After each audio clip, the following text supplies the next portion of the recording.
आइए ज़िंदगी की बात करते हैं।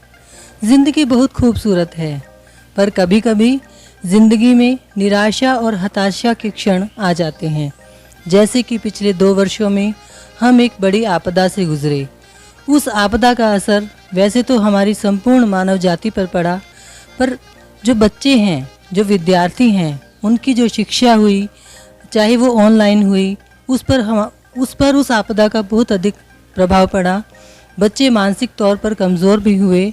तो अब क्योंकि जैसे वक्त एक जैसा नहीं रहता, अब हम देख रहे हैं कि हम दोबारा उसी ज़िंदगी की ओर लौट रहे हैं जो खुशियों से भरी है। बच्चे खिलखिलाते हुए स्कूल और कॉलेज पहुंच रहे हैं, अध्यापकों से मिल रहे हैं और अपनी मन की बात उनसे साझा कर रहे हैं। तो धीरे धीरे मैं ये कहना चाहती हूँ कि जो अध्यापक गण हैं वो भी अपनी जिम्मेदारी को समझते हुए बच्चों को केवल पाठ्यक्रम ही नहीं पढ़ा रहे, बल्कि उनकी मानसिकता को समझ रहे हैं, मनोवैज्ञानिक स्तर पर उनकी सहायता कर रहे हैं, उन्हें जीवन में आगे बढ़ने का संदेश दे रहे हैं और उनके साथ एक दोस्ताना व्यवहार करके उन्हें उस चीज़ से बाहर निकालने का प्रयास कर रहे हैं जो कमज़ोरी उन्हें जकड़े हुए है। और मुझे उम्मीद है कि आने वाले समय में धीरे धीरे ज़िंदगी वापस उसी पटरी पर लौट आएगी और हम समाज में एक सकारात्मक ऊर्जा का संचार करने में सफल हो जाएंगे। सकारात्मक दृष्टिकोण हमारे जीवन में और हमारे आसपास के वातावरण को हमेशा ही ऊर्जा से भरता है। हमें प्रकृति ने इतना सुंदर जीवन दिया है, हम उसे देखें तो यदि हम सकारात्मक विचार रखें तो हमारे परिवार में, हमारे समाज में, हमारे आसपास का वातावरण बहुत ही महकता हुआ बन सकता है। यदि हम अपने साथियों के प्रति एक समानता का व्यवहार करें, एक इज्जत का व्यवहार करें, तो ये लाजमी है कि हमारे चारों तरफ भी सौहार्द ही फैलेगा।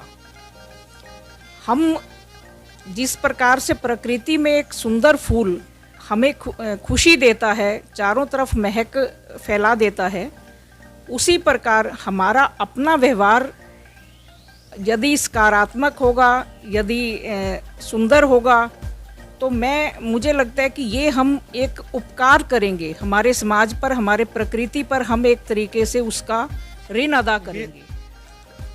ये बहुत गहरी बात है भी। उपकार और ऋण बहुत बारीक सीमा रेखा है दोनों के बीच में, लेकिन बहुत गहरा डिफरेंस भी है, बहुत गहरा अंतर है। हम ये सोचते हैं कि कोई किसी की सहायता करे या किसी को कुछ मतलब अनएक्सपेक्टेड मदद कर दे तो वो ऋण हो जाएगा। नहीं, वरन वो उपकार के तौर पे लिया जाना चाहिए।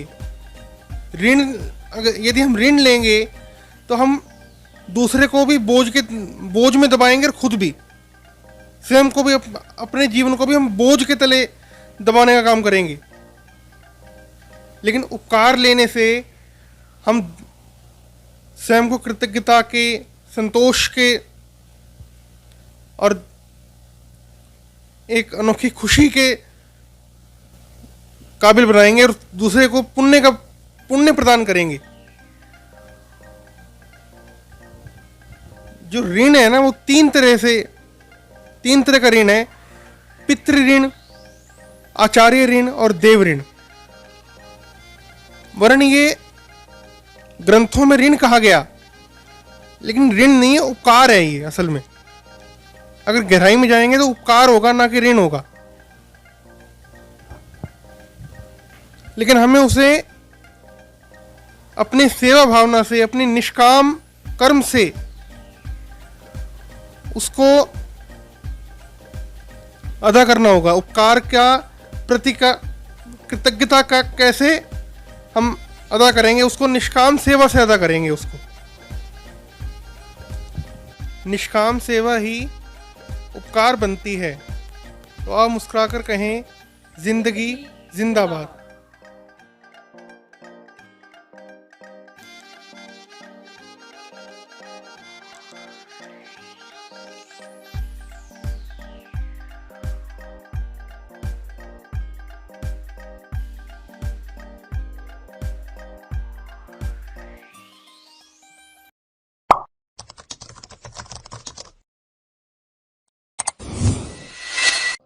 आईना सी होती है जिंदगी, तू भी मुस्कुरा तो वो भी मुस्कुरा देगी। हुनर सब में होता है, तो चलो फिर करते हैं हुनर की बात। टू द पॉइंट, जिंदगी जिंदाबाद।